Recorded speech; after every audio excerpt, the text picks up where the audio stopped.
Oh yes, you read that title right. I've actually gone and bought an Peugeot. After it being a running joke on this channel for a while, the joke's become a reality, and I've bought the mightiest Peugeot of the lot, a 206 GTI.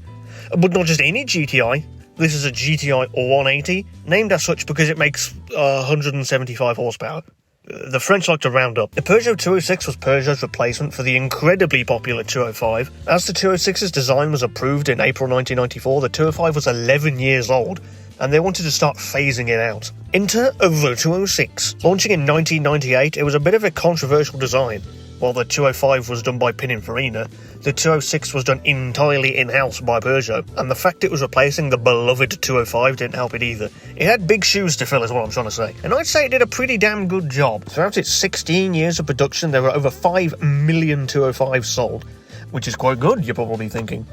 Well, over the 206's 26 total year production run, they sold over 8 million of them. This thing outlived the Volvo 240, a car famous for its incredibly long lifespan. At the beginning, they had the usual boring choice of engine types, a 1.1, 1.4 or 1.6 litre petrol engine, and a 1.9 litre diesel. It wasn't until a year later, in 1999, we got the GTI with its 130 horsepower 2 litre engine. Really nice. Then in 2003, to celebrate their success in the WRC, they dropped the 180, also called the RC in other markets. Basically, they took their regular GTI and GTI-ified it even more. The 2 litre engine now got variable valve timing, it got bigger wheels, bucket seats, a short shifter kit from the factory, a 0 to 60 time of just over 7 seconds. It's a properly spicy hatch. So when I was looking for a 206, I had to get the hottest one. And it wasn't even that expensive. This car cost me £3,600. £3,600 for the greatest car ever made? That's the bargain of the century. Although this one does have just over 90,000 miles and isn't in the best shape. Every wheel's got a full lap of curb rash on them. There's lacquer peel everywhere, and the interior's got this faint whiff of dog. But the engine's good. This is Peugeot's EW10 J4S engine, a 2 litre 16-valve dual overhead cam 4-cylinder that revs to 7,300 RPM. Well, now it's no Honda K20, but it sure likes to rev. Commencing Peugeot beginning procedure.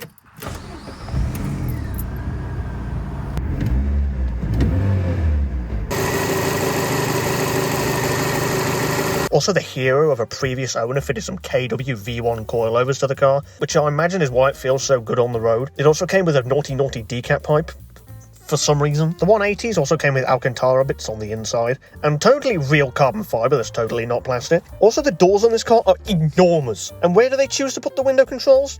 Between the seats. You got all this real estate on the door and you put them there. Peugeot. Also, this is probably the cheapest feeling interior I think I've sat in. This is one of the things that people really didn't like about the 206 when it first dropped. The overall design is nice, and pretty much everyone else agreed on that at the time. But this textured plastic they put everywhere feels horrible. And all the buttons feel like they don't want to be buttons anymore. But I don't care, because it's my beloved Peugeot. So, what's the plan with this? Well, I'd like to do a series on this where I modify it. I said in an old Q&A video that I'd like to do like a Max Power inspired type build. The only problem is, I don't have anywhere to do car stuff at the moment. So it may be a while before you see this car again. But I figured I'd get you all acquainted anyway. Now, with all that being said, let's go see how the mighty 206 GTI 180 handles the road. This is the mighty Peugeot 206. So here we are, in the mighty Peugeot 206 GTI 180, and you know what? I was right. Well, this is the best car ever made. When I went to test drive this a couple months ago, I genuinely wasn't expecting it to be as good as it is. This thing's massively satisfying and so much fun to drive. It's also helped by the absolute hero of a previous owner who put some KW V1 coilovers on this, and it's absolutely massively improved the ride, I would assume. I imagine the coilovers are doing quite a lot of heavy lifting for this ride, because I think it's genuinely on par with the Golf in terms of ride quality. It gets a bit crashy over some rougher bits of road, but it's actually really good. The car feels matchless in bends. The ride's on par with the Golf, but because this is much lighter than a Golf, this is like 1.1 tons, just ever so slightly heavier than an MX-5. This thing can just eat up any corner at just about any speed. And as I was going for a test drive with said previous owner, he said this is like possibly the only front-wheel drive car that doesn't understeer. And you know what, he's not wrong. I've chucked this into some bends at some naughty speeds and come out the other end, facing the right way. Like, it just doesn't understeer at all. You just go into a corner, it's like, more speed, more power. It's so gratifying to have made so many jokes about this car over the past years, and then actually get into one and have it actually be amazing. And in terms of power, this thing actually isn't that far off the Golf. Probably makes 207 horsepower. This is only like, what, 25 away from that. So this thing it's genuinely quite quick. I think 0 to 60 is like 7.5 seconds, which is just slap bang in the middle of the Golf and the MX-5. But the question is, do I prefer driving this or the Golf? To be completely honest, I think this. I'm not joking. Yes, the Golf is fast and it's got loads of low down torque, it makes funny turbo noises, and it's got the best wheels ever fitted to a production car ever. But there's just something about this car that, it turns me into a hooligan whenever I drive it. Let's knock it down a couple more cogs.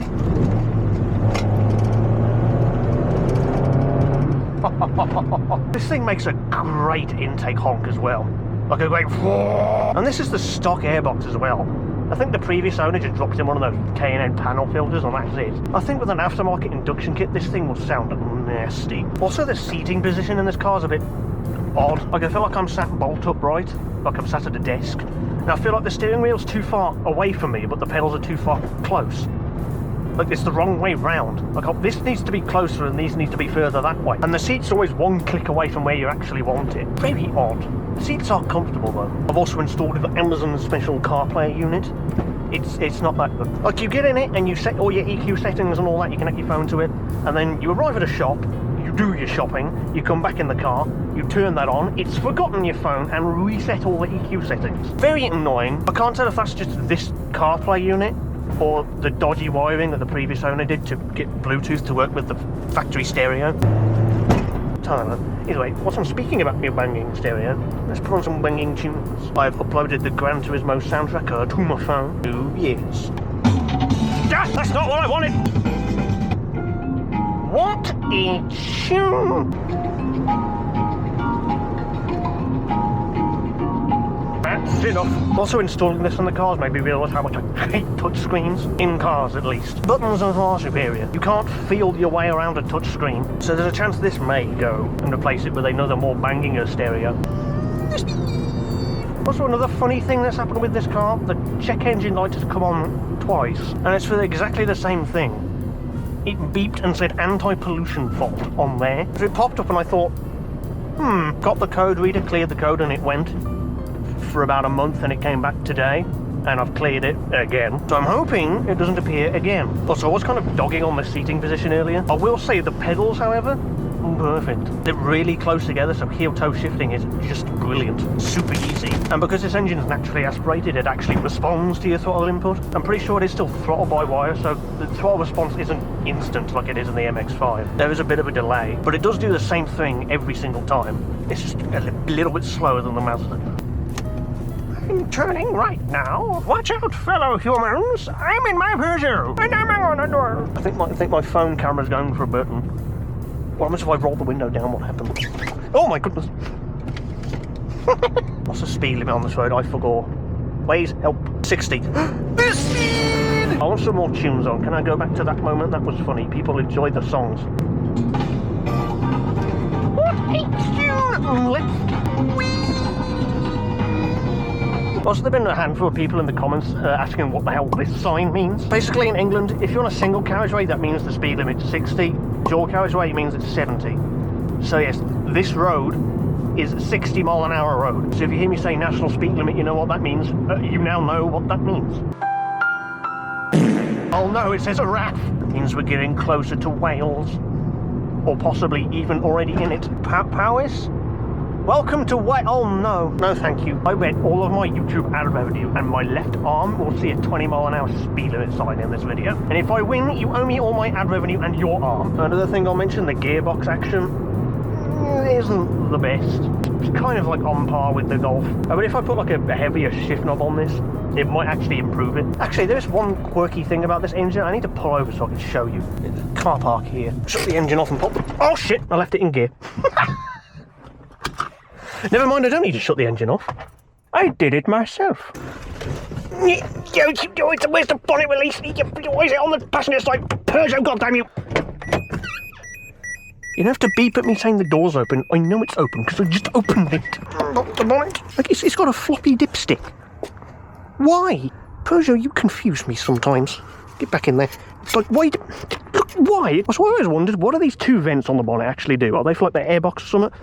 Well, no, the airbox is there. So that's just venting this strut brace. Hopping back in the Peugeot. Fire up the machine. Church stroke shopping centre. Yeah, you can stroke my church if you know what I mean. I'm out of here. Oh, there it is. Shut up a moment. I called it 20 miles per hour. You owe me all my ad revenue times 3 and your arm. God, I hate Wales. I've been in Wales for 5 minutes. And I'm already doing 20... No, I'm turning around. I've had enough of this. Load of rubbish. I'm staying here. So long, Wales. It's been boring. It's the Mun. Oh, where's the national speed limit sign? Where's the thank you for visiting Wales sign? National speed limit, banging into second.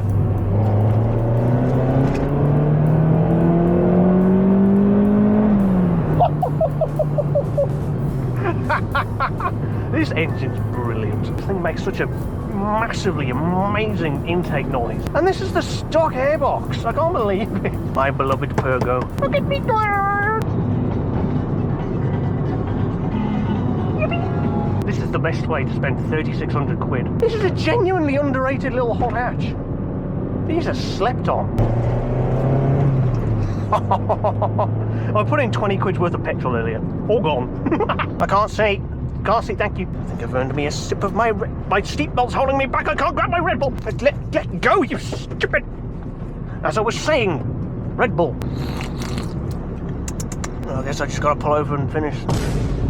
No, I just gotta find somewhere to pull over and finish this video. Well, stop beeping at me! I see that just about does it.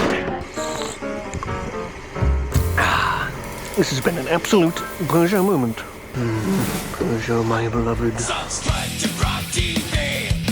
Subscribe to GrogTV. Subscribe to GrogTV. Subscribe to GrogTV. Yeah!